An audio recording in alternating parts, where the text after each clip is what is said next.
How did he look to you out on the track today?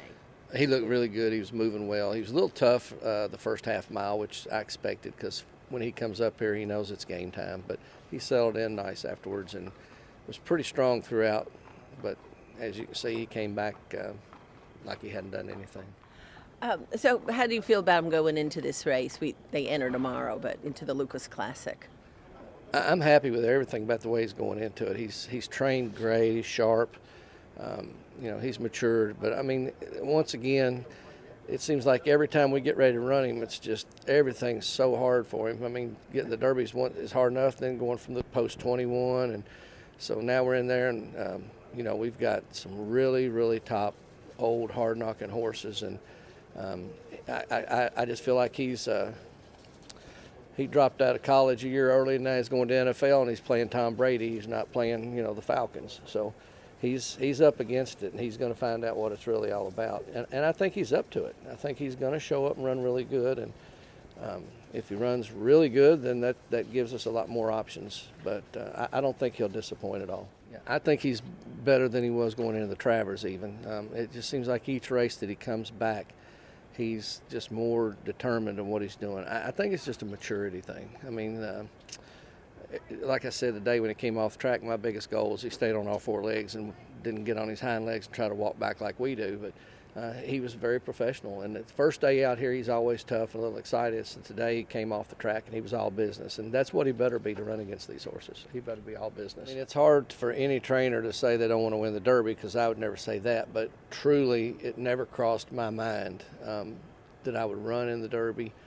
And probably the furthest thing from my mind because I kept telling everybody if I ever had one, I'd probably have to sell him when they started making the offers, and I would have to advise my owners, definitely to sell him because you know how this thing goes. You turn the money down, and usually you look back a year later and wish you'd have done it. So I said the only way I would probably ever get one's if they tried to buy me and didn't vet out. But that was early in my career, and, at my age, and Rick came along, and Rick wanted to do it no matter what, and I had a lot of reasons for my family, really, to want to be in the Derby. So that's why I said, you know what, Rick, we'll take a swing at it. Why not? When they told me I was in, I felt like I could accomplish no more in my career. I'd done anything and everything I wanted to do because I never even thought about being in the Derby. But as you get older, everything that we'd been through and my dad and all, I wanted that more to know that they were going to get to make the walk that we watch everybody do every single year. So we were so close to getting in. That was really driving me hard, I was hoping and praying and everything else just for them. They worked so hard, my family, my dad. And when they said I was in, I was instant winner no matter what happened after that because, that was my goal, was to let them guys make that walk one time and the rest of their life. My daughter's young, she can tell everybody the rest of her life. My grandkids and everybody, we made the walk in the Derby one day. So whatever happened after that was gravy, and gosh knows we had no idea what was coming. So What was the walkover like? it was really cool. I walked around the corner, told my dad, we looked up at the grandstands, there were so many people up there, and I said, that used to be us watching them. I said, now they're watching us. And he said, yeah, boy. And then we got to the first wave of stands, and the crowd erupted.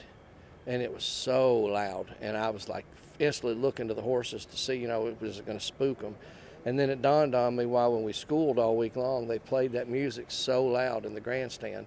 So these horses were used to that loud noise as they were walking over, and it worked to a T because none of the horses paid attention to any of that cheering from the crowd as we walked over. Think about everything that had to happen to put you where you are right now, including Churchill making the Jeff Ruby 100-point race that even got you into the hunt.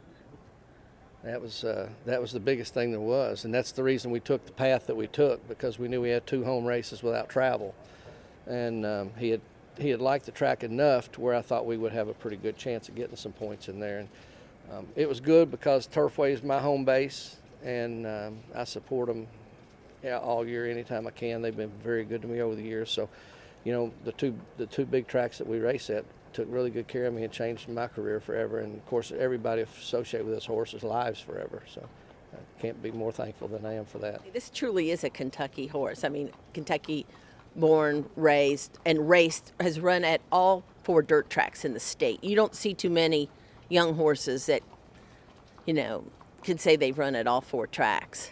Yeah, he's a blue-collar horse. He's a Kentucky horse, and he's here for the fans, and I just think there's a lot of good things to come.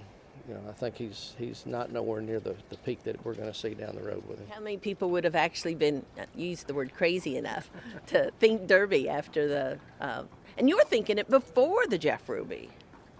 Yeah, when I ran, naturally when we claimed him, he loved this track, and he ran a very fast final eighth on it. So you knew that distance probably wasn't going to be a problem, and you knew he liked the track. So there's 2 pluses. I just didn't know coming out of that maiden 30 what really was in there. And obviously he was tons better in the race. He won by 17, but it was the race at Keeneland that made me start thinking, because it was a smaller field. He got in a lot of trouble, and he was definitely the horse that should have won that race. And there was 2 or 3 horses coming out of stakes in there from good barns. And when Julian LePeroux gets off and says this horse has a ton of talent, he's just very green. If you can figure it out, he's going to make you the best horse you probably ever had. It makes you start thinking. And I went to New Orleans, and if it could go wrong, it went wrong down there. And he ran 5th and got beat, I guess, 11 or 12 lengths to Epicenter, but he galloped out so strong after everything that had gone wrong, and really he was within a length of the Epicenter around the turn. He finally took off, but nobody sees those things, and that's what kept me going. When my dad, he's like, run that horse back for 50, man, and win you a race before something goes wrong. I said, no. I said, he really ran good. And he goes, okay, I don't know what you're up to, but he said, you're making a mistake. And I probably am the only one crazy enough to take that journey, but we had a hunch, and Rick was behind me 100%, and 2 misfits taking a chance, and it worked out for us. Rick's about the best client a man could ask for. He likes to ask questions. He's involved, but he's always behind my decisions, and I'll explain something to him if I think that I need to in more depth.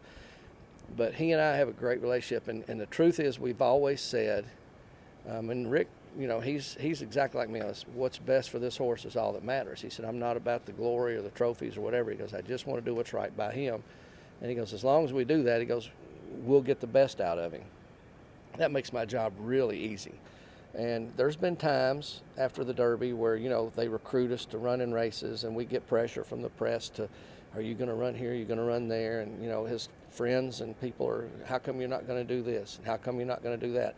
And I think Rick has handled it tremendously well for an owner that's been thrown into this situation right off the bat. He's not caved to the pressure or the questions, and he's just like, he calls me and he goes, do you think this can work? And, we'll either talk it over and decide yes or no. And we mapped a plan out early, and we stuck to it. And Rick is a big part of why this horse is where he is, because he lets me do my job. All the years you've been on the racetrack and watching people with Derby horses, did you glean anything from anybody on how, if you were in this position, how to handle the horse, how to handle the media, how to handle everything? Or has it just been Eric Reed being Eric Reed? It's just been me. I've watched a lot of local guys, that I grew up with training in the beginning, like Greg Foley and Dale Romans and Kenny McPeak. We all were at Turfway Park, Ellis Park, cutting our teeth trying to learn, and they're all great horsemen. And, I watched those guys get there, and I cheered from home as loud as a man could cheer for the local guys to get one. And like I said, I never ever thought I'd be one of those guys that got a chance. And I'm so humbled and honored that I was the one that got a chance to get there and got there and got the win. But I watched everybody and study their workout pattern when they ship. I ask a lot of questions to people, but pretty much this has all just been me and what I felt's right for him, because every horse is so different, and what anybody else is doing with their horse is probably right for him. It doesn't mean it's right for me. Given that it's a numbers game and it's getting the numbers of the right horses, what are the odds that you won the Kentucky Derby before Romans and Foley and McPeak and those guys? It would be astronomical if there was a Vegas odds between the 4 of us who would get there. So, my people just go to the sale to buy horses to try to run and compete around here in Kentucky. And we never have gone once and tried to buy a horse that we thought was going to be a Derby horse. We don't even look at that budget. We go to the sales, we don't even go till, book 4. So, the odds would be astronomical. Those guys have earned the chance to get there, and I just chose a different path, and I traveled for 5 to 6 years, California, New York, and had some success there, but it wasn't for me. And when I bought Mercury, I knew this was what I wanted. And I always said, if I get a good horse, I'm right here anyway. And it worked out perfect for What's the me. most expensive yearling you bought at September? This year? Yeah. I think the most expensive one we bought was $22,000 maybe. We bought, I think, most of them in the 20 to, well, yeah. I think the cheapest one we bought was $6,000, and all the rest were between 15 and 22. A Derby winner in there? Never know. Never know.